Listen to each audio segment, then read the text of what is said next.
ಎಲ್ಲರಿಗೂ ನಮಸ್ಕಾರ. ಸಮಸ್ತ ಸಹೃದಯ ವೀಕ್ಷಕರೆಲ್ಲರಿಗೂ ಮತ್ತೊಮ್ಮೆ ಹೃದಯಪೂರ್ವಕವಾದ ನಮಸ್ಕಾರಗಳನ್ನ ಹೇಳ್ತಾ ತಮಗೆಲ್ಲರಿಗೂ ಅಂಗೈಯಲ್ಲಿ ಅಧ್ಯಾಪಕ ಯೂಟ್ಯೂಬ್ ಚಾನಲ್ಗೆ ಹಾರ್ದಿಕವಾಗಿ ಸುಸ್ವಾಗತವನ್ನ ಕೋರ್ತಾ ಇದ್ದೀನಿ. ಇದರಲ್ಲಿ ಈ ಭಾಗದಲ್ಲಿ ವೀರಲವ ಪಾಠಕ್ಕೆ ಸಂಬಂಧಿಸಿದಂತಹ ವಿಷಯವನ್ನ ವಿವರಣೆಯನ್ನ ನೋಡೋಣ. ಅದರ ಜೊತೆಗೆ ಪ್ರಶ್ನೋತ್ತರವನ್ನು ಕೂಡ ನೋಡ್ತಾ ಹೋಗೋಣ. ಇದು ಅಧ್ಯಯನದ ದೃಷ್ಟಿಯಿಂದ ಪಾಠವನ್ನು 2 ಭಾಗಗಳಾಗಿ ವಿಂಗಡಣೆ ಮಾಡಿಕೊಳ್ಳಲಾಗಿದೆ. ಇದರಲ್ಲಿ ಮೊದಲನೇ ಭಾಗದಲ್ಲಿ ಪಾಠಕ್ಕೆ ಸಂಬಂಧಿಸಿದ ವಿವರಣೆ, ವಿಶ್ಲೇಷಣೆ, ಉದಾಹರಣೆ ಮತ್ತು ಚರ್ಚೆ ಒಳಗೊಂಡಿರುತ್ತೆ. ಭಾಗ 2ರಲ್ಲಿ ಪಾಠಕ್ಕೆ ಸಂಬಂಧಿಸಿದ ಪ್ರಶ್ನೋತ್ತರ ಇರುತ್ತೆ. ಹಾಗಾದ್ರೆ ಮುಂದುವರಿಯೋಣ. ಪಾಠಕ್ಕೆ ಹೋಗುವುದಕ್ಕಿಂತ ಮುಂಚೆ ಈ ಪಾಠದ ಪೀಠಿಕೆ ಏನು, ಪಾಠಕ್ಕೆ ಸಂಬಂಧಿಸಿದ ವಿವರಣೆ ಏನು, ಅದರ ಹಿನ್ನೆಲೆ ಏನು ಅನ್ನೋದ್ರ ಬಗ್ಗೆ ಒಂದ್ ಸ್ವಲ್ಪ ವಿಚಾರ ಮಾಡ್ತಾ ಹೋಗೋಣ. ನಮಗೀಗಾಗಲೇ ಗೊತ್ತಿರೋ ಹಾಗೆ ಇಡೀ ಕಾಲ ಏನು ಸೃಷ್ಟಿಯಲ್ಲಿರೋಂಥ ಕಾಲ ಏನಿದೆ 4 ಮುಖ್ಯ ವಿಭಾಗಗಳಾಗಿ ವಿಂಗಡಣೆ ಮಾಡ್ಕೊಂಡಿದ್ದಾರೆ. 1 ಕೃತಯುಗ, 2ನೇದು ತ್ರೇತಾಯುಗ, 3ನೇದು ದ್ವಾಪರ ಯುಗ, 4ನೇದು ನಾವೀಗೇನ್ ಜೀವನ ನಡೆಸ್ತಾ ಇದ್ದೀವಿ ಈ ಕಲಿಯುಗ. ಹಾಗೆ ಬಂದ್ರೆ ಕೃತಯುಗದಲ್ಲಿ ಒಂದಷ್ಟು ಹರಿಶ್ಚಂದ್ರ ಈ ತರ ಮಹಾಶಯರ ಕಥೆಗಳು ನಡೆದು ಹೋಗ್ತವೆ, ಮಹಾರಾಜರ ಕಥೆಗಳು ನಡೆದು ಹೋಗ್ತವೆ. ಅದರ ನಂತರ ತ್ರೇತಾಯುಗಕ್ಕೆ ಬಂದ್ರೆ ಅತ್ಯಂತ ಪ್ರಸಿದ್ಧವಾದ ಪವಿತ್ರವಾದ ಕಥೆ ಅಥವಾ ಒಂದು ಚರಿತ್ರೆ, ಚಾರಿತ್ರಿಕ ಕಥೆ ಅಥವಾ ಕಥಾನಕ ಚರಿತ್ರೆ ಅಂತ ನಾವು ಹೇಗ್ ಬೇಕಾದ್ರೂ ಅದನ್ನ ಅರ್ಥೈಸ್ಕೋಬಹುದು. ಅಲ್ಲಿ ನಡೆಯುವಂಥದ್ದು ಶ್ರೀರಾಮನ ಕಥೆ. ಶ್ರೀರಾಮನ ಕುಟುಂಬ ಒಂದು ಅತ್ಯಂತ ಸಮೃದ್ಧವಾದ ಆದರ್ಶಪ್ರಾಯವಾದ ಕುಟುಂಬ. ಈತ ದಶರಥನ ಮಗ. ದಶರಥ ಅನ್ನಂತ ಒಬ್ಬ ಮಹಾರಾಜ. ದಶರಥನಿಗೆ 3 ಹೆಂಡತಿಯರು ಇರ್ತಾರೆ. ದೊಡ್ಡ ಹೆಂಡತಿ ಹೆಸರು ಕೌಸಲ್ಯೆ, ನಂತರ ಸುಮಿತ್ರ ಮತ್ತೆ ಕೈಕೇಯಿ ಅಂತ 3 ಹೆಂಡ್ರು. ಆವಾಗಿನ ಕಾಲದಲ್ಲಿ ಸರ್ವೇ ಸಾಮಾನ್ಯವಾಗಿ ಇರ್ತಾ ಇದ್ರು ರಾಜರುಗಳಿಗೆ. ಎಲ್ಲ ಕಾಲದಲ್ಲೂ ರಾಜರುಗಳಿಗೆ ಅನೇಕ ಹೆಂಡ್ರು ಇರುವಂತಹ ಉದಾಹರಣೆಗಳು ಇದಾವೆ, ಈಗಲೂ ಇದಾವೆ, ಮೊದಲು ಇದ್ದು. ಹಾಗೆ ದಶರಥ ಮಹಾರಾಜನಿಗೆ 3 ಹೆಂಡತಿಯರು. ಒಮ್ಮೆ ಏನಾಗುತ್ತೆ, ದೇವಲೋಕಕ್ಕೆ ರಾಕ್ಷಸರ ಸೈನ್ಯ ದಾಳಿ ಮಾಡಿಬಿಡುತ್ತೆ. ದೇವತೆಗಳಿಗೂ ಮತ್ತು ರಾಕ್ಷಸರಿಗೂ ಘೋರವಾದ ಭಯಂಕರವಾದ ಪ್ರಚಂಡವಾದ ಯುದ್ಧ ನಡೆಯುತ್ತೆ. ದೇವತೆಗಳಿಂದಲೂ ಜಯಿಸೋದಕ್ಕೆ ಸಾಧ್ಯವಾಗದಷ್ಟು ಮಹಾವೀರರಿರ್ತಾರೆ ರಾಕ್ಷಸರು. ಆಗೇನ್ ಮಾಡ್ತಾರೆ, ದೇವತೆಗಳು ದಶರಥನ ಸಹಾಯವನ್ನ ಕೇಳ್ತಾರೆ, ನೀನ್ ನಮ್ ಜೊತೆಗೆ ಯುದ್ಧ ಮಾಡು ಅಂತ.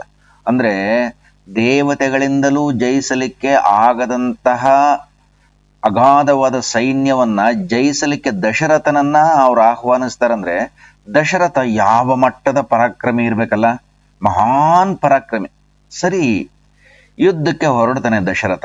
ಯುದ್ಧಕ್ಕೆ ಹೊರಡಬೇಕಾದಾಗ ಆತನ ಹೆಂಡತಿ ಕೈಕೇಯಿ ಅತ್ಯಂತ ಪ್ರೀತಿಯ ಹೆಂಡತಿ, ಮುದ್ದಿನ ಹೆಂಡತಿ. ನಾನು ಬರ್ತೀನಿ ಯುದ್ಧಕ್ಕೆ ಅಂತಾಳೆ. ನಿಮ್ಮನ್ನೊಬ್ಬರನ್ನೇ ಕಳಿಸೋದಕ್ಕಾಗೋದಿಲ್ಲ, ನಾನು ಯುದ್ಧ ಮಾಡ್ತೀನಿ ಅಂತ ಹೇಳ್ತಾನೆ. ನೀನೇನು ಯುದ್ಧ ಮಾಡ್ತೀಯ, ಅದು ರಾಕ್ಷಸರ ಯುದ್ಧ ಅಂತ ಎಲ್ಲ ಹೇಳ್ತಾನೆ. ಇಲ್ಲ, ನಾನು ಸುಮ್ಮನೆ ಬರ್ತೀನಿ, ನಿಮ್ ಜೊತೆಗಿರ್ತೀನಿ ಅಂತ. ಸರಿ ಆಯ್ತು ನಡಿ ಅಂತ ಯುದ್ಧಕ್ಕೆ ಕರ್ಕೊಂಡು ಹೋಗ್ಬಿಡ್ತಾನೆ ಜೊತೆಗೆ. ಯುದ್ಧ ನೋಡ್ತಾಳೆ ಬಿಡು ಅಂತ ಅಂದ್ಕೊಂಡು ಕರ್ಕೊಂಡು ಹೋದಾಗ ಅಲ್ಲಿ ಘನಘೋರವಾದ ಯುದ್ಧ ನಡೀತದೆ. ಯುದ್ಧ ನಡೀತಾ ಇರ್ಬೇಕಾದ್ರೆ ಏನಾಗ್ತದೆ, ದಶರಥನ ರಥದ ಗಾಲಿಯ ಕೀಲು ಕಳಚಿ ಹೋಗ್ಬಿಡುತ್ತೆ. ಗಾಲಿಗೆ ಹಿಂಗೊಂದು ಅಡ್ಡವಾಗಿ ಇಟ್ಟಿರ್ತಾರೆ, ಗಾಲಿ ಹೊರಗೆ ಹೋಗಬಾರ್ದು ಅಂತ. ರಥಕ್ಕೆ 2 ಗಾಲಿಗೆ 2 ಕಡೆಗೂ ಇಟ್ಟಿರ್ತಾರೆ, ಅಥವಾ 4 ಗಾಲಿ ಇದ್ರೆ 4 ಕಡೆಗೂ ಇಟ್ಟಿರ್ತಾರೆ. ಏನಾಗುತ್ತೆ, ಯುದ್ಧದಲ್ಲಿ ಅದು ಯಾವಾಗ ಕಳಚಿ ಬೀಳುತ್ತೆ, ದಶರಥ ನೋಡ್ಕೊಳ್ಳಲ್ಲ. ದಶರಥ ಯುದ್ಧದಲ್ಲಿ ತಲ್ಲೀನಾಗಿ ಹೋಗ್ಬಿಟ್ಟಿರ್ತಾನೆ. ಕೈಗೆ ಗೊತ್ತಾಗ್ಬಿಡುತ್ತೆ ಯುದ್ಧದಲ್ಲಿ ಆ ಕೀಲು ಹೋಗ್ಬಿಟ್ಟಿದೆ ಅಂತ. ಸರಿ, ಏನ್ ಮಾಡೋದು, ಯುದ್ಧ ನಿಲ್ಸು ಅಂತ ಹೇಳಕ್ಕಾಗತ್ತಾ, ಬೇಡ ಅಂತಂದು ಹೇಳ್ಬಿಟ್ಟು ಏನ್ ಮಾಡ್ತಾಳೆ, ದಶರಥನಿಗೂ ಗೊತ್ತಿಲ್ಲ, ಕುಂತ್ಕೊಂಡಿರ್ತಾಳಲ್ಲ ಕೈಕೇಯಿ, ತನ್ನ ಬೆರಳನ್ನ ಅದರಲ್ಲಿ ಹಾಕ್ತಾಳೆ. ಕೀಲಿರೋ ಜಾಗದಲ್ಲಿ ತನ್ನ ಬೆರಳನ್ನ ಇಡ್ತಾಳೆ. ಅವಾಗ ಸಂಪೂರ್ಣ ಯುದ್ಧ ನಡೀತಾನೆ ಹೋಗ್ತದೆ, ಗಾಲಿ ಹೊರಗೆ ಹೋಗೋದೇ ಇಲ್ಲ. ಒಂದ್ ಪಕ್ಷ ಕೀಲಿಲ್ದೇ ಇದ್ರೆ ಹೋಗ್ಬಿಡ್ತಾ ಇತ್ತು. ಆದ್ರೆ ಅದಕ್ಕೆ ತನ್ನ ಬೆರಳನ್ನ ಅದಕ್ಕೆ ಬದಲಾಗಿ ಉಪಯೋಗಿಸಿರ್ತಾಳೆ. ಯುದ್ಧದಲ್ಲಿ ದೇವತೆಗಳು ವಿಜಯಶಾಲಿಗಳಾಗ್ತಾರೆ, ಜಯ ಸಿಗುತ್ತೆ, ಜಯಶಾಲಿಗಳಾಗ್ತಾರೆ. ಕೊನೆಗೆ ದಶರಥನಿಗೆ ಗೊತ್ತಾಗುತ್ತೆ ತನ್ನ ಹೆಂಡತಿ ಮಾಡಿರಂತಹ ವಿಶೇಷವಾಗಿರ್ತಕ್ಕಂಥ ಹೊಗಳಲ ಸಾಧ್ಯವಾದಂತಹ ಒಂದು ಕರ್ತವ್ಯ, ಸಹಾಯ. ಹೇಳ್ತಾನೆ ದಶರಥನಿಗೆ ಬಹಳ ಸಂತೋಷ ಆಗುತ್ತೆ. ನೋಡ್ರಿ, ನಾವಿಲ್ಲಿ ಏನು ಹೇಳೋದು ಅಂದ್ರೆ, ಹೆಂಡತಿ ಕೇವಲ ಸುಖದಲ್ಲಿ ಮಾತ್ರ ಭಾಗಿಯಲ್ಲ, ಗಂಡ ಹೆಂಡತಿ ಕಷ್ಟದಲ್ಲಿನೂ ಭಾಗಿ. ದಶರಥನ ಪ್ರಾಣ ಉಳಿಸೋದಕ್ಕೆ ಅವತ್ತು ಸಹಾಯ ಮಾಡ್ತಾಳೆ. ದಶರಥ ಇಲ್ಲದ್ರೆ ಯುದ್ಧದಲ್ಲಿ ಸೋಲ್ತಿದ್ನೋ ಏನೋ, ಯುದ್ಧ ಏನ್ ನಡೀತಿತ್ತೋ ಗೊತ್ತಿಲ್ಲ. ಆದ್ರೆ ಯುದ್ಧದಲ್ಲಿ ಗಂಡನಷ್ಟೇ ನಾನು ಕೂಡ ಭಾಗಿ ಅನ್ನೋದನ್ನ ತನ್ನ ಕೈ ಬೆರಳನ್ನ ಕೀಲಿನಲ್ಲಿ ಇಡೋದ್ರ ಮೂಲಕ ಸೂಚಿಸ್ತಾಳೆ. ದಶರಥನಿಗೆ ಬಹಳ ಸಂತೋಷ ಆಗುತ್ತೆ. ಆಯ್ತು, ಇಷ್ಟೆಲ್ಲ ನೀನು ಉಪಕಾರ ಮಾಡಿದ್ಯಾ, ನೀನು ಏನು ವರ ಬೇಕು, 2 ವರ ಕೊಡ್ತೀನಿ, ಕೇಳ್ಬಿಡು ಅಂತಾಳೆ. ಕೈಕೇಯಿ ಏನ್ ಕೇಳ್ತಾಳೆ? ಏನ್ ಕಡಿಮೆ ಇದೆ, ಏನು ಕೊರತೆ ಆಗಿದೆ ಆಕೆಗೆ? ಏನು ಕೊರತೆನೇ ಇಲ್ಲ. ದಶರಥನ ಸಾಮ್ರಾಜ್ಯ ಅಂದ್ರೆ ದೇವತೆಗಳ ಸಾಮ್ರಾಜ್ಯಕ್ಕಿಂತಲೂ ಹೆಚ್ಚು ಸಂಪದ್ಭರಿತವಾಗಿದೆ. ಪ್ರೀತಿಯ ಗಂಡ ರಾಜ ದಶರಥ, ಇನ್ನೇನ್ ಬೇಕು ಅವಳಿಗೆ? ಅರಮನೆ ತುಂಬಾ ಏನು ಬೇಕೋ ಅದೆಲ್ಲ ಇದೆ. ವಜ್ರ ವೈಡೂರ್ಯ ಮರಕತ ಮಾಣಿಕ್ಯ ಬಂಗಾರ ಗೋಮೇದಿಕೆ ಎಲ್ಲ ರಾಶಿ ರಾಶಿ ಬಿದ್ದೋಗ್ಬಿಟ್ಟಿದೆ. ಸೇವಕರಿದ್ದಾರೆ, ಆಳು ಕಾಳುಗಳಿದ್ದಾರೆ, ವಿಶಾಲವಾದ ಸಾಮ್ರಾಜ್ಯ. ಇನ್ನೇನ್ ತಾನೇ ಕೇಳ್ತಾಳೆ? ಇರ್ಲಿ, ಸದ್ಯ ಬೇಡ, ಸಮಯ ಬಂದಾಗ ಕೇಳ್ತೀನಿ ಅಂತ ಹೇಳ್ತಾಳೆ. ಆಯ್ತು, ನಿನಗೆ ಯಾವಾಗ ಬೇಕೋ ಅವಾಗ ಕೇಳು ಅಂತ ಹೇಳಿ ದಶರಥ ಹೇಳಿ ಇದನ್ನಾಗ್ಲೇ ಇಬ್ರು ಮರ್ತು ಹೋಗ್ಬಿಟ್ಟಿರ್ತಾರೆ. ಹೀಗೆ ಇದ್ದಾಗ 3 ಮಕ್ಕಳಾಗ್ತಾರೆ. 3 ಹೆಂಡತಿಯರು ಇರ್ತಾರಲ್ಲ, ಕೌಸಲ್ಯಗೆ, ಸುಮಿತ್ರೆಗೆ, ಭರತನಿಗೆ, ಕೌಸಲ್ಯಗೆ, ಸುಮಿತ್ರೆಗೆ ಮತ್ತೆ ಕೈಕೇಯಿಗೆ. ಕೌಸಲ್ಯಗೆ ಶ್ರೀರಾಮಚಂದ್ರ ಹುಡ್ತಾನೆ, ಸುಮಿತ್ರೆಗೆ ಲಕ್ಷ್ಮಣ ಹುಡ್ತಾನೆ, ಕೈಕೇಯಿಗೆ ಭರತ ಶತ್ರುಘ್ನ ಅಂತ 2 ಮಕ್ಕಳು ಹುಟ್ಟುತ್ತಾರೆ. ಅವರೆಲ್ಲ ಬೆಳೆದ್ ದೊಡ್ಡವರಾಗ್ತಾರೆ. ಬೆಳೆದ್ ದೊಡ್ಡವರಾದ್ಮೇಲೆ ಒಂದು ಸಂದರ್ಭ ಬರುತ್ತೆ. ಅದರಲ್ಲಿ ದೊಡ್ಡವನು ರಾಮ, ರಾಮನ ನಂತರ ಹುಟ್ಟಿದವನು ಭರತ, ಭರತನ ನಂತರ ಹುಟ್ಟಿದವನು ಲಕ್ಷ್ಮಣ, ನಂತರ ಶತ್ರುಘ್ನ. ಹೀಗೆ ರಾಮನಿಗೆ ಪಟ್ಟಾಭಿಷೇಕ ಮಾಡಬೇಕು, ರಾಮನಿಗೆ ಪಟ್ಟ ಕಟ್ಟಬೇಕು, ರಾಮನನ್ನ ರಾಜನಾಗಿ ಮಾಡಬೇಕು ಅನ್ನೋಂಥ ಒಂದು ಆಲೋಚನೆ ದಶರಥನಿಗೆ ಬಂದ್ಬಿಡುತ್ತೆ. ಇನ್ನೇನು ನನಗೂ ವಯಸ್ಸಾಯ್ತು, ಜೊತೆಗೆ ರಾಮ ಬೆಳೆದ್ ದೊಡ್ಡವನಾಗಿದ್ದಾನೆ, ಆಮೇಲೆ ಎಲ್ಲಾ ಪ್ರಜೆಗಳು ರಾಮನನ್ನ ಬಹಳ ಇಷ್ಟಪಡ್ತಿರ್ತಾರೆ. ಹಾಗಾಗಿ ರಾಮನಿಗೆ ಪಟ್ಟಾಭಿಷೇಕ ಮಾಡಿಬಿಡ್ಬೇಕು. ಇದರಲ್ಲಿ ಯಾರದೇ ವಿರೋಧ ಇಲ್ಲ. ಭರತನಂದು ವಿರೋಧ ಇಲ್ಲ, ಲಕ್ಷ್ಮಣಂದು ವಿರೋಧ ಇಲ್ಲ, ಶತ್ರುಘ್ನಂದು ವಿರೋಧ ಇಲ್ಲ, ಯಾವ ಪ್ರಜೆಗಳದು, ಯಾವ ಮಂತ್ರಿಗಳದು, ಯಾವ ಸಾಮಂತರದು ವಿರೋಧ ಇಲ್ಲ. ಸರಿ, ಇನ್ನೇನು ಪಟ್ಟ ಕಟ್ಟಬೇಕಲ್ಲ. ರಾಮನಿಗೆ ಪಟ್ಟಾಭಿಷೇಕ ಅನ್ನೋಂಥದ್ದು ರಾಜ್ಯದ ತುಂಬಾ ಹರಡಿ ಹೋಗ್ಬಿಡುತ್ತೆ. ಆ ಸಂದರ್ಭದಲ್ಲಿ ಒಂದು ವಿಶೇಷ ಪವಾಡ ನಡೆದೋಗ್ಬಿಡುತ್ತೆ. ಕೈಕೇಯಿಗೆ ಒಬ್ಬ ದಾಸಿ ಇರ್ತಾಳೆ, ತನ್ನ ತವರು ಮನೆಯಿಂದನೇ ಬಂದಿರ್ತಾಳೆ. ಅವಳ ಹೆಸರು ಮಂಥರೆ. ಅವಳಿಗೆ ಗೂನು ಬೆನ್ನು, ಒಂದು ತರ ವಿಕಾರವಾಗಿ ಇರ್ತಾಳೆ. ಅಷ್ಟೊಂದು ಸುಂದರಿನೂ ಅಲ್ಲ, ಒಂದು ತರ ವಕ್ರವಾಗಿ ಇರೋಂಥದ್ದು. ಅವಳು ಹೇಗೆ ವಕ್ರವಾಗಿದ್ಲೋ ಅವಳ ಬುದ್ಧಿನೂ ಹಾಗೇ ವಕ್ರವಾಗಿನೇ ಇರುತ್ತೆ. ಇಲ್ಲಿ ಏನಾಗುತ್ತೆ, ಆ ಸಂದರ್ಭದಲ್ಲಿ ನಾವು ನೋಡ್ತಾ ಹೋಗ್ಬಿಟ್ರೆ, ರಾಮನಿಗೆ ಪಟ್ಟಾಭಿಷೇಕ ಅನ್ನೋಂಥದ್ದು ಕೇಳಿ ಇಡೀ ಸಾಮ್ರಾಜ್ಯಕ್ಕೆ ಖುಷಿ. ಆದ್ರೆ ರಾಮನಿಗೆ ಪಟ್ಟಾಭಿಷೇಕ ಅನ್ನೋದನ್ನ ಕೇಳಿ ಕೈಕೇಯಿಗೆ ಸಹಿಸ್ಕೊಳ್ಳಕ್ಕೆ ಆಗಲ್ಲ. ಓಡೋಗ್ಬಿಡ್ತಾಳೆ. ಕೈಕೇಯಿಗೆ ಏನೆಲ್ಲ ಹೇಳ್ಬಿಡ್ತಾಳೆ, ಅಯ್ಯೋ ರಾಮಂದು ಪಟ್ಟಾಭಿಷೇಕ ಅಂತೆ ಅಂತ. ಕೈಕೇಯಿಗೆ ಕೂಡ ಬಹಳ ಖುಷಿ, ಬಹಳ ಆನಂದ. ರಾಮ ಅಂದ್ರೆ ಬಹಳ ಪ್ರೀತಿ ಕೈಕೇಯಿಗೆ ಕೂಡ. ಹೆಚ್ಚು ಕಾಲವನ್ನ ಕೈಕೇಯಿ ಜೊತೆಯಲ್ಲೇ ಕಳೀತಾ ಇರ್ತಾನೆ ರಾಮ. ತನ್ನ ತಾಯಿಗಿಂತ ಹೆಚ್ಚು ಪ್ರೀತಿ ಮಾಡ್ತಾ ಇರ್ತಾನೆ. ಅವಳು ಹೇಳ್ತಾಳೆ, ಅಯ್ಯೋ ಖುಷಿ ಪಡ್ಬೇಕಾಗಿರೋಂಥ ವಿಷಯಕ್ಕೆ ನೀನ್ ಯಾಕೆ ಇಷ್ಟೊಂದು ದುಃಖ ಪಡ್ತೀಯ ಅಂತ. ಏನೆಲ್ಲ ತಂದೆಲ್ಲ ಕುಟಿಲವಾದ ಬುದ್ಧಿಯನ್ನು ಉಪಯೋಗಿಸಿ ಅವಳ ಮನಸ್ಸನ್ನ ಕೆಡಿಸಿಬಿಡ್ತಾಳೆ ಕೈಕೇಯಿ ಏನಾದ್ರೂ ಮಾಡಿ. ಯಾಕಂತಂದ್ರೆ ಮೊದಲೇ ಅವಳ ಮನಸ್ಸಲ್ಲಿರೋದೆಲ್ಲ ವಿಷ, ರಾಮನ ಬಗ್ಗೆ ಅಂತೂ ಅತ್ಯಂತ ಘೋರವಾದ ವಿಷಯ. ಹೇಳ್ತಾಳೆ, ಅಯ್ಯೋ ರಾಮ ಏನಾದ್ರೂ ರಾಜ ಆಗ್ಬಿಟ್ರೆ ಇವಾಗೇನೋ ನಿನ್ನ ಪ್ರೀತಿಯಿಂದ ನೋಡ್ಕೊಳ್ತಾನೆ, ಆದ್ರೆ ಮುಂದೆ ರಾಜ ಆದ್ಮೇಲೆ ಭರತನ್ನ ಜೈಲಿಗೆ ಹಾಕ್ಬಿಡ್ತಾನೆ, ನಿನ್ನೂ ಜೈಲಿಗೆ ಹಾಕ್ಬಿಡ್ತಾನೆ, ನಿನ್ನ ಮಕ್ಕಳನ್ನ ಜೈಲಿಗೆ ಹಾಕ್ಬಿಡ್ತಾನೆ, ನೀವು ಎಲ್ಲರೂ ಇದ್ರೂ ಕೂಡ ಇಲ್ದಂಗೆ ಆಗೋಗ್ಬಿಡ್ತೀರಿ, ನೀವು ಸೇವಕರಾಗಿ ಹೋಗ್ಬಿಡ್ತೀರಿ, ಹಾಗೆ ಹೀಗೆ ಅಂತ ಎಲ್ಲ ಹೇಳ್ಬಿಡ್ತಾರೆ. ಯಾರು ಹೇಳ್ತಾರೆ ಅವ್ರ ಮಾತನ್ನ ಕೇಳಂತದ್ದು ಸಾಕಷ್ಟು ಜನದ ಒಂದು ಸ್ವಭಾವ. ಅಷ್ಟು ಚೆನ್ನಾಗಿ ಹೇಳ್ತಾರೆ. ದುರ್ಬುದ್ಧಿ ಹೇಳೋರ್ಗೊಂದು ಕಲೆ ಇರುತ್ತೆ, ಕೇಳೋ ಹಾಗೆ ಮಾಡ್ತಾರೆ.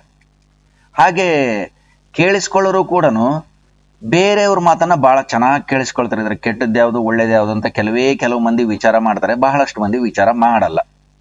ಹಾಗೆ ಕೈಕೇಯಿ ಕೇಳಿಸ್ಕೊಳ್ತಾಳೆ. ಗೊತ್ತಾಗುತ್ತೆ ಅವಳು ತನ್ನ ಮಾತು ಕೇಳ್ತದಾಳೆ ಅಂತ. ಕೈಕೇಯಿ ಮುಂದುವರಿಸ್ತಾ ಹೋಗ್ತಾಳೆ. ಕೈಕೇಯಿ ಮಾತು ಸಂಪೂರ್ಣ ಪ್ರಭಾವ ಬೀರುತ್ತೆ ಕೈಕೇಯಿ ಮೇಲೆ. ಮಂಥರೆ ಮಾತು ಸರಿ ಏನಪ್ಪ ಅಂತ ಕೇಳ್ತಾಳೆ. ಅವಾಗ ಕೈಕೇಯಿ ಕೇಳ್ತಾಳೆ ಮಂಥರೆಯನ್ನ, ಮತ್ ಸರಿ ನನಗೇನ್ ಮಾಡ್ಲಿ ಅಂತ ಕೇಳಿದಾಗ ಮಂಥರೆನೇ ಹೇಳ್ತಾಳೆ. ಅದಕ್ಕಾಗ್ಲೇ ಉಪಾಯ ರೆಡಿ ಮಾಡ್ಕೊಂಡೇ ಬಂದ್ಬಿಟ್ಟಿದ್ದಾಳೆ ಮಂಥರೆ. ಮಂಥರೆ ಏನಂತ ಹೇಳ್ತಾಳೆ, ನೋಡು ಏನು ಮಾಡಬೇಡ, ಈಗ ನಿನಗೆ ದಶರಥ ಮೊದಲು 2 ವರಗಳನ್ನ ಕೊಟ್ಟಿದ್ದಾನೆ, ಆ 2 ವರವನ್ನ ಈಗ ಕೇಳು ಅಂತ. ಮೊದಲನೇ ವರ ಏನ್ ಕೇಳಬೇಕು, ರಾಮ 14 ವರ್ಷ ವನವಾಸಕ್ಕೆ ಹೋಗಬೇಕು. 2ನೇ ವರ ಭರತನಿಗೆ ಪಟ್ಟಾಭಿಷೇಕ ಮಾಡಬೇಕು. ಕೇಳು ನಡಿ ಅಂತ ಕಳಿಸ್ಬಿಡ್ತಾಳೆ.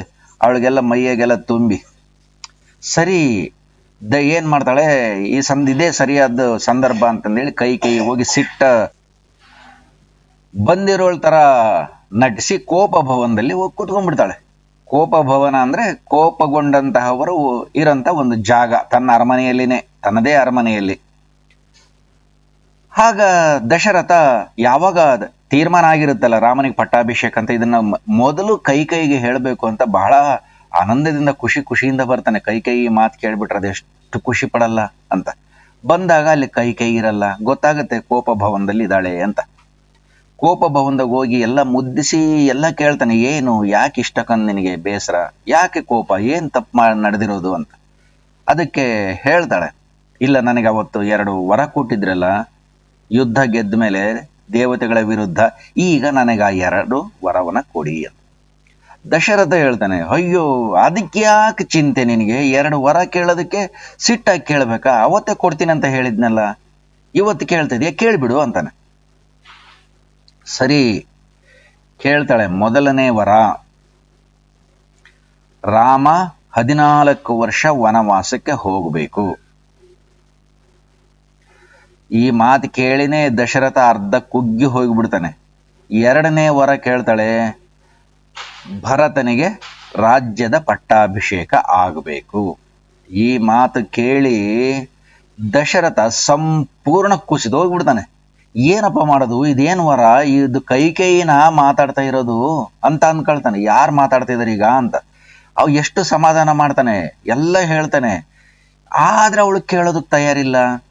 ಇಲ್ಲ ನೀನು ಕೊಟ್ಟಿದೀಯ ವರನ, ಕೊಡೋದಾದ್ರೆ ಕೊಡು, ಇಲ್ಲ ಮಾತಿಗೆ ತಪ್ಪಿಸ್ಕೊ ಅಂತ. ಏನು ಹೇಳಕ್ಕಾಗಲ್ಲ. ದಶರಥ ಕುಸಿದು ಬಿದ್ದೋಗ್ಬಿಡ್ತಾನೆ ನೆಲದ ಮೇಲೆ. ಹೇಗೋ ಈ ವಿಷಯ ರಾಮನಿಗೆ ಗೊತ್ತಾಗುತ್ತೆ.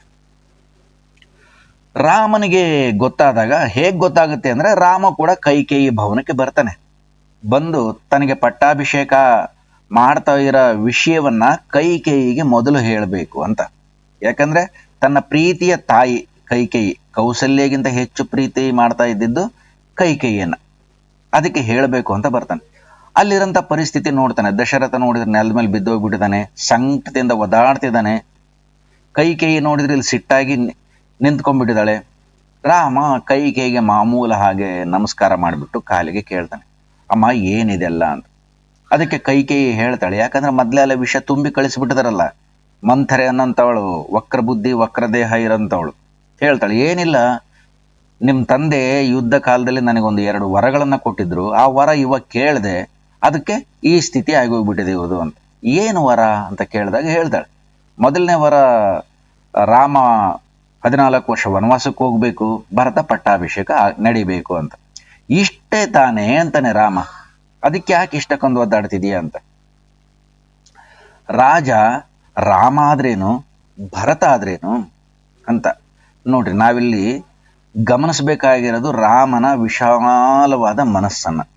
ಎಷ್ಟು ವಿಶಾಲವಾದ ಆಲೋಚನೆ ಅಲ್ವಾ, ಎಂತ ನೋಬಲ್ ಥಿಂಕಿಂಗ್ ಅಂತೀವಲ್ಲ, ಘನತೆ ಇರಂತ ವಿಚಾರ ವಿವೇಚನೆ.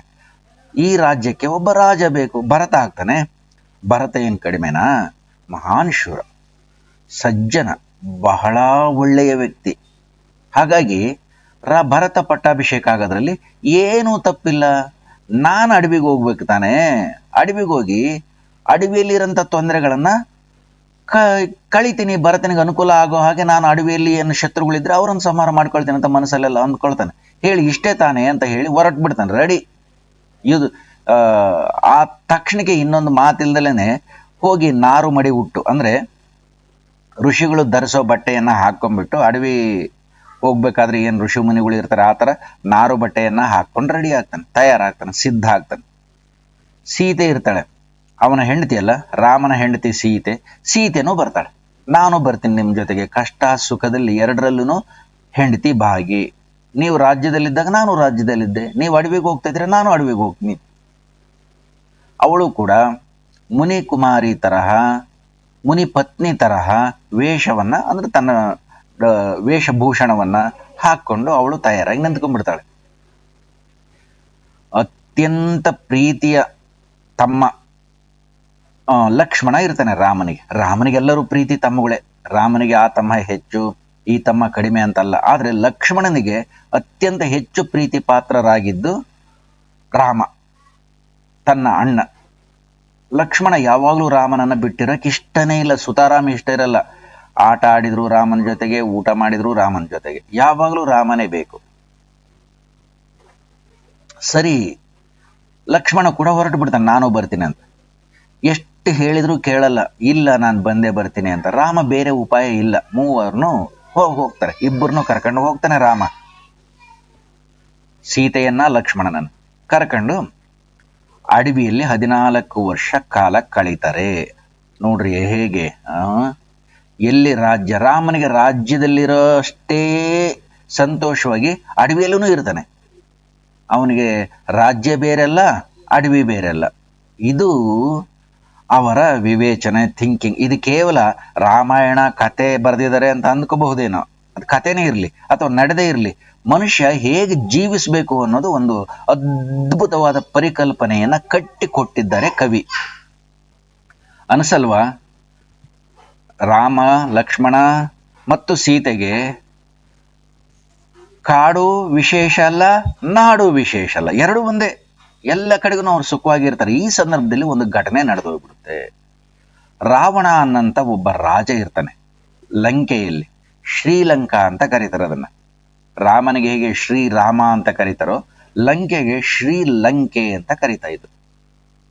ಅದನ್ನ ಈಗ ನಮ್ಮ ಭಾರತದ ಕೆಳಗಡೆನೆ ಇದೆಲ್ಲ, ಕೆಳಭಾಗದಲ್ಲಿ ದಕ್ಷಿಣ ದಿಕ್ಕಿಗೆ ಬಂದು ಶ್ರೀಲಂಕಾ ಅಂತಾನೆ ಕರೀತಾರೆ ಈಗಲೂ. ಆ ಲಂಕೆಗೆ ರಾಜ ಇರ್ತಾನೆ, ಒಬ್ಬ ಮಹಾನ್ ರಾಜ, ರಾವಣ ಅಂತ. ರಾವಣ ಅನ್ನುವಂಥ ಮಹಾನ್ ರಾಜ, ಮಹಾನ್ ಮೇಧಾವಿ, ಮಹಾನ್ ವೀರ ಶೂರ ಪರಾಕ್ರಮಿ ಎಲ್ಲ. ಅವನು ಇದ್ದಾಗ ಏನಾಗ್ತದೆ, ಅವನಿಗೊಬ್ಬ ತಂಗಿ ಇರ್ತಾಳೆ, ಶೂರ್ಪನಖ ಅಂತ ಅವಳ ಹೆಸರು. ಶೂರ್ಪನಖ ಹೆಸರೇ ಹೇಗಿದೆ ನೋಡಿ.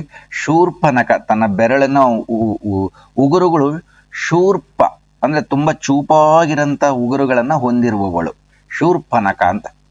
ಅವಳು, ಇವರೆಲ್ಲ ಹೇಗೆ ಅಂದ್ರೆ ಹುಟ್ಟು ಬ್ರಾಹ್ಮಣರು, ಆದ್ರೆ ವೃತ್ತಿಯಲ್ಲಿ ರಾಕ್ಷಸರು. ರಾಕ್ಷಸ ಧರ್ಮವನ್ನು ಅನುಸರಿಸಿನೇ ರಾಜ್ಯಭಾರ ಮಾಡ್ತಿರ್ತಾರೆ. ರಾಕ್ಷಸರು ಅಂದ್ರೆ ಮುಗಿದೋಯ್ತು, ಮಹಾನ್ ಮಾಯಾವಿಗಳು, ಎಲ್ಲ ಮಂತ್ರ ತಂತ್ರ ಯಂತ್ರ ವಿದ್ಯೆಗಳೆಲ್ಲ ಅವ್ರಿಗೆ ಕರಗತ. ಈ ರಾವಣನ ತಂಗಿ ಶೂರ್ಪನಖ ಒಂದ್ಸರಿ ಅಡ್ಡಾಡ್ಕೆಂತ ಬರ್ತಾಳೆ. ಅಡ್ಡಾಡ್ಕೆಂತ ಬಂದಾಗ ಶ್ರೀರಾಮ, ಸೀತೆ ಮತ್ತು ಲಕ್ಷ್ಮಣ ಇರಂತ ಅಡವಿಗೆ ಬರ್ತಾಳೆ. ಹೀಗೆ ಬರ್ಬೇಕಾದಾಗ ರಾಮನ ಆಶ್ರಮವನ್ನ ನೋಡ್ತಾರೆ. ರಾಮನ ಆಶ್ರಮವನ್ನ ನೋಡಿ ರಾಮನ ಸೌಂದರ್ಯಕ್ಕೆ ಮಾರು ಹೋಗಿಬಿಡ್ತಾಳೆ. ಸರಿ, ಅವಳು ತನ್ನ ರಾಕ್ಷಸಿಯ ರೂಪವನ್ನು ಬಿಟ್ಟು ಸುಂದರವಾದ ಯುವತಿಯ ರೂಪವನ್ನು ಧರಿಸ್ಕೊಂಡ್ಬಿಟ್ಟು ಸರ್ವಾಭರಣ ಭೂಷಿತೆಯಾಗಿ ರಾಮನ ಮುಂದೆ ಬಂದು ನಿಂತ್ಕೊಳ್ತಾಳೆ. ಅಲ್ಲಿ ಮಾತುಕತೆ ನಡೆಯುತ್ತೆ. ನೀನ್ಯಾರು ನೀನ್ಯಾರು ಅಂತ ಕೇಳಿದಾಗ ಅವಳು ಶೂರ್ಪನಖ ಹೇಳ್ತಾಳೆ, ನಾನ್ ನಿನ್ನನ್ನ ಮೋಹಿಸ್ತಾ ಇದ್ದೀನಿ, ನನ್ನನ್ನ ಮದುವೆ ಮಾಡ್ಕೊ ಅಂತ ರಾಮನಿಗೆ ಕೇಳ್ತಾಳೆ. ರಾಮ ಒಪ್ಪಲ್ಲ. ನನಗೀಗಾಗಲೇ ಹೆಂಡತಿ ಇದೆ, ಹೆಂಡತಿ ಇದ್ದಾಳೆ, ಅವಳು ಜೊತೆಗೆ ನಾನು ಸುಖವಾಗಿ ಸಂಸಾರ ಮಾಡ್ಕೊಳ್ತಿದ್ದೀನಿ, ಜೊತೆಗೆ ನಾನು ಏಕಪತ್ನಿ ವ್ರತಸ್ಥ, ನಾನು ಒಬ್ಬಳನ್ನೇ ಮದುವೆ ಆಗೋದು, ಎರಡನೇ ಮದುವೆ ನಾನು ಆಗಲ್ಲ ಅಂತ ನಾನು ನಿಶ್ಚಯ ಮಾಡ್ಕೊಂಡಿದ್ದೀನಿ, ಹಾಗಾಗಿ ನನಗೆ ಎರಡನೇ ಮದುವೆ ಇಲ್ಲ ಅಂತ ಹೇಳಿದಾಗ ಶೂರ್ಪನಖ ಏನ್ ಮಾಡ್ತಾಳೆ, ಅಲ್ಲೇ ಪಕ್ಕದಾಗ ಲಕ್ಷ್ಮಣ ಇರ್ತಾನೆ. ಅವನು ಕೂಡ ಅಷ್ಟೇ ಸೌಂದರ್ಯವಂತ, ಅಷ್ಟೇ ಸುಂದರ ಪುರುಷ. ಮತ್ತೆ ಹೋಗಿ ಅವನನ್ನ ಕಾಡಿಸಿ ಬೇಡಿಸಿ ನನ್ನ ಮದುವೆ ಆಗುವಂತಾಳೆ. ಇದಕ್ಕೆ ಸಿಟ್ಟು ಬಂದ್ಬಿಡುತ್ತೆ ಲಕ್ಷ್ಮಣನಿಗೆ. ಕೊನೆ ಮಾತುಕತೆ ಎಲ್ಲ ನಡೆದ್ಬಿಟ್ಟು ಅವನು ಹೇಳ್ತಾನೆ ನನಗೂ ಮದುವೆ ಆಗಿದೆ ಅಂತ. ಕೇಳಲ್ಲ ಅವಳು. ಇಲ್ಲ, ನೀವು ಮದುವೆ ಆಗದಿಲ್ಲದ್ರೆ ಸೀತೆಯನ್ನ ಹಿಡ್ಕೊಂಡು ತಿಂದ್ಬಿಡ್ತೀನಿ, ನಿಮ್ಮನ್ನ ಹಿಡ್ಕೊಂಡು ತಿಂದ್ಬಿಡ್ತೀನಿ ಅಂತ ಏನೇನೋ ಹೆದರಿಸಿ ಬೆದರಿಸಿ ಕೊನೆಗೆ ಸಿಟ್ಟು ಬಂದ್ಬಿಡ್ತತೆ. ಲಕ್ಷ್ಮಣ ಏನ್ ಮಾಡ್ತಾನೆ, ತನ್ನ ಖಡ್ಗನ ತಗೊಂಡ್ಬಿಟ್ಟು ಅವಳು ಮೂಗನ್ನ ಕತ್ತರಿಸಿ ಹಾಕ್ಬಿಡ್ತಾನೆ, ಮೂಗಿನ ಸ್ವಲ್ಪ ಮುಂದಿನ ಭಾಗವನ್ನ. ಇದರಿಂದ ರಕ್ತ ಎಲ್ಲ ಸುರುಕಂತ ಇರ್ತದೆ. ಅದೇ ರಕ್ತ ಸುರಿಯಂತ ಮೂಗಿನ ಜೊತೆಗೇನೆ ರಾವಣನ ಆಸ್ಥಾನಕ್ಕೆ ಹೋಗ್ತಾಳೆ ಶೂರ್ಪನಖ. ತನ್ನ ತಂಗಿಯ ಈ ಸ್ಥಿತಿಯನ್ನ ನೋಡಿ ರಾವಣನಿಗೆ ಅತ್ಯುಗ್ರವಾದ ಕೋಪ ಬರುತ್ತೆ. ಯಾಕಂದ್ರೆ ದೇವತೆಗಳು ಕೂಡ ಇವನಿಗೆ ಲೆಕ್ಕನೇ ಅಲ್ಲ, ಅಂತ ಮಹಾಪರಾಕ್ರಮಿ. ನವಗ್ರಹಗಳು ಅಂತ ಕರಿತೀವಿ ನಾವು, ಮಂಗಳ, ಬುಧ, ಗುರು, ಶುಕ್ರ, ಶನಿ, ಆಮೇಲೆ ರಾಹು, ಕೇತುಗಳು, ಇವರನ್ನ ಸೂರ್ಯ, ಚಂದ್ರರು, ಇವರೆಲ್ಲರನ್ನೂ ಸೇರಿಸ್ಕೊಂಡ್ಬಿಟ್ಟು ತನ್ನ ಮೆಟ್ಲಿಗೆ ಹಾಕೊಂಡಿರ್ತಾನೆ. ಹತ್ತಿ ಹೋಗೋದಕ್ಕೆ ಅವ್ರ ಮೇಲೆ ಹತ್ತಿ ಹೋಗ್ತಿರ್ತಾನೆ. ನವಗ್ರಹಗಳು ಇವನಿಗೆ ಲೆಕ್ಕಲ್ಲ, ಅಂತ ಮಹಾಪರಾಕ್ರಮಿ. ಅಂತ ಒಂದು ತಂಗಿಯನ್ನ ಯಾರು ಮೂಗನ್ನ ಕಟ್ ಮಾಡಿರೋರು ಅಂತ ರಾವಣ ಕೇಳಿದಾಗ ಇವಳು ಹೇಳ್ತಾಳೆ, ಅದಕ್ಕೆ ಇದ್ದದ್ದು ಇಲ್ಲದ್ದು ಎಲ್ಲ ಬೆರೆಸಿ ಬೆರೆಸಿ ಬೆರೆಸಿ ಬೆರೆಸಿ ಹೇಳ್ತಾಳೆ.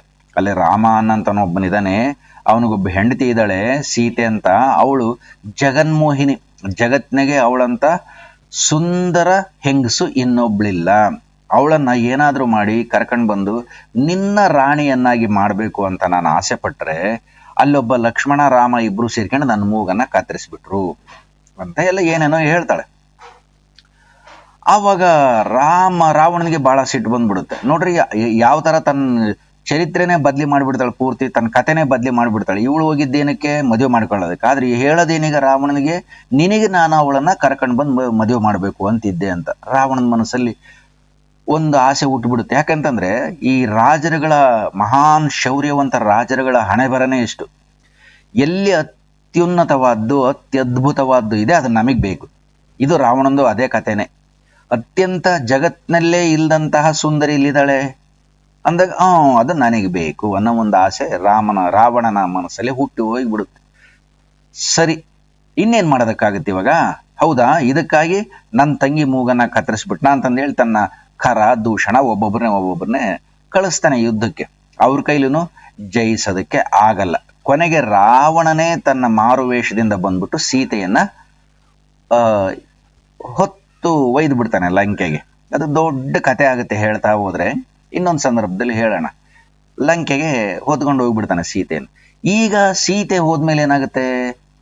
ಸರಿ, ಹುಡುಕ್ತಾ ರಾಮ, ಲಕ್ಷ್ಮಣ ಇವರೆಲ್ಲ ಸೇರ್ಕೊಂಡು ವಾಲಿ, ಸುಗ್ರೀವರ ಸಹಾಯ ಸಹಕಾರ ಪಡ್ಕೊಂಡ್ಬಿಟ್ಟು ಲಂಕೆಗೆ ಯುದ್ಧಕ್ಕೆ ಹೊರಡ್ತಾರೆ.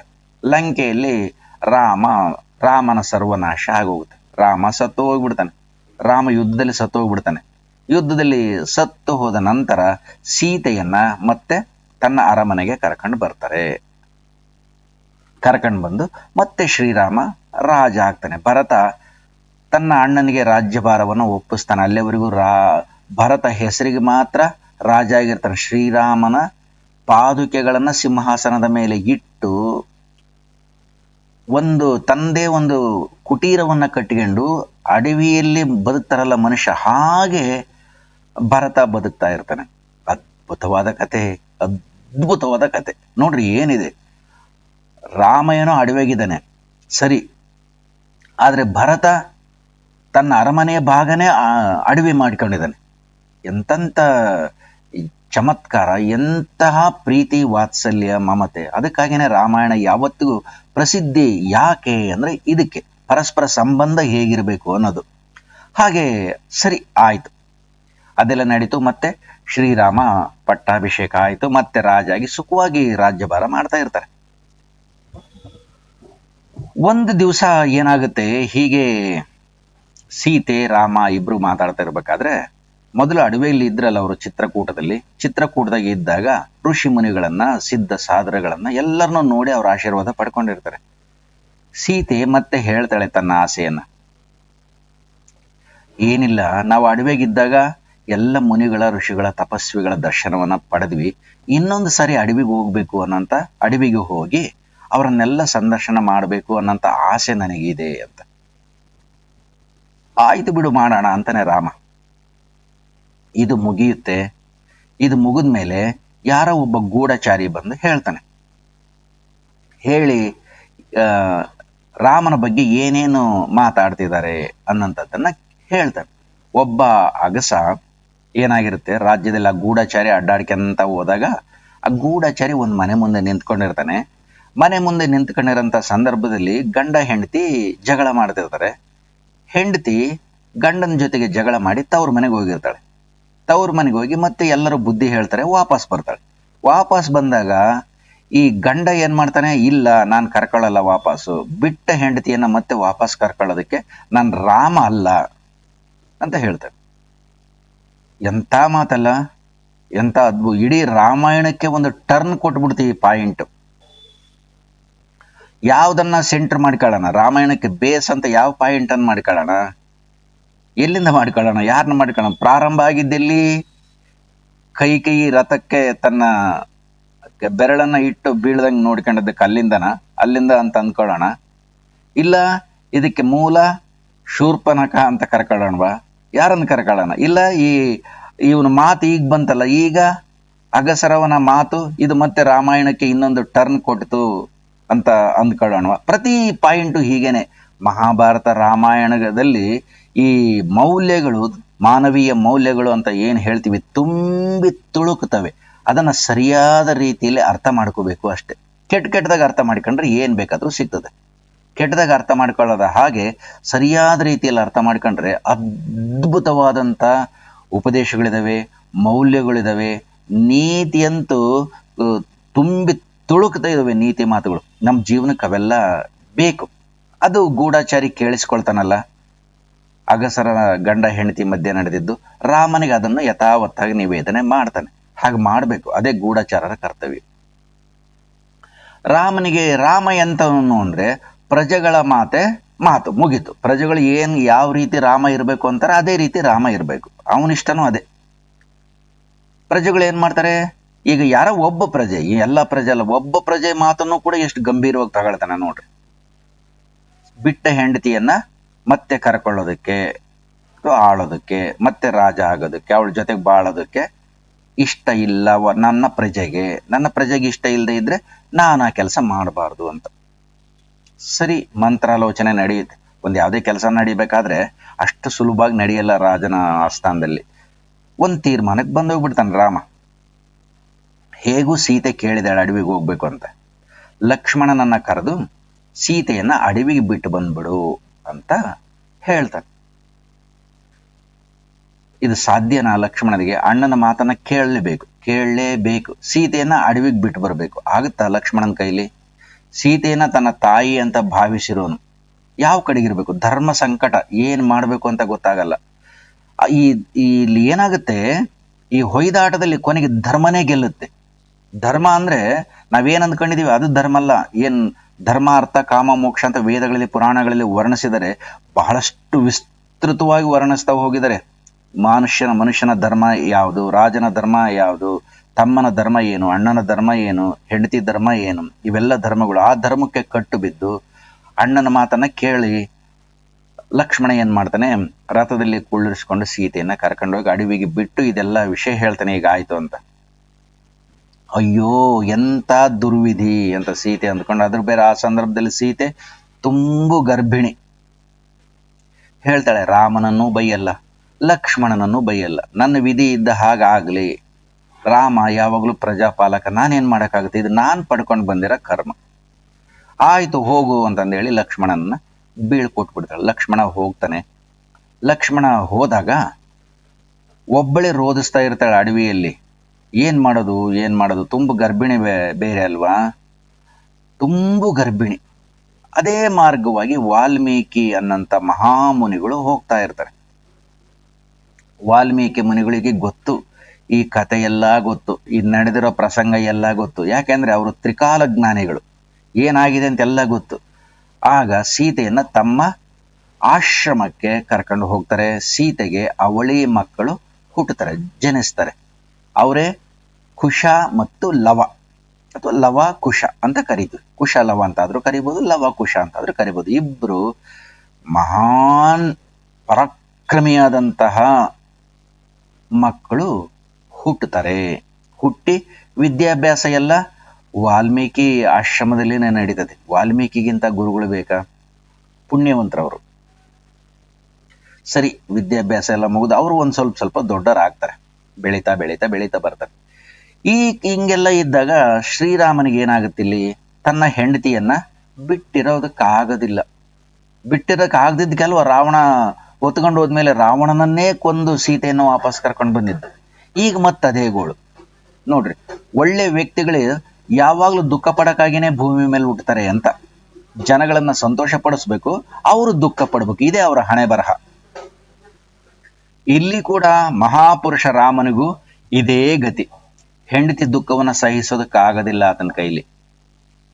ಒಂದ್ ಕಡೆ ಹೆಂಡತಿ ದುಃಖ, ಮತ್ತೊಂದ್ ಕಡೆ ಯೋಚನೆ ಮಾಡ್ತಾನೆ, ರಾವಣನಂತ ಮಹಾಪುರುಷ ಆತನನ್ನ ಕೊಂದು ಬಿಟ್ಟಿದ್ದೀನಿ ಯುದ್ಧದಲ್ಲಿ, ಬ್ರಹ್ಮ ಹತ್ಯ ದೋಷ ಬಂದಿದೆ ಅಂತ ಒಂದು. ಶ್ರೀರಾಮಚಂದ್ರ ಎರಡು ವಿಧದ ನೋವುಗಳನ್ನ ಅನುಭವಿಸ್ತಾ ಇದ್ದಾನಿಲ್ಲಿ. ಒಂದು ಹೆಂಡತಿಯ ಅಗಲಿಕೆ, ಇನ್ನೊಂದು ರಾವಣನ ವಧೆ.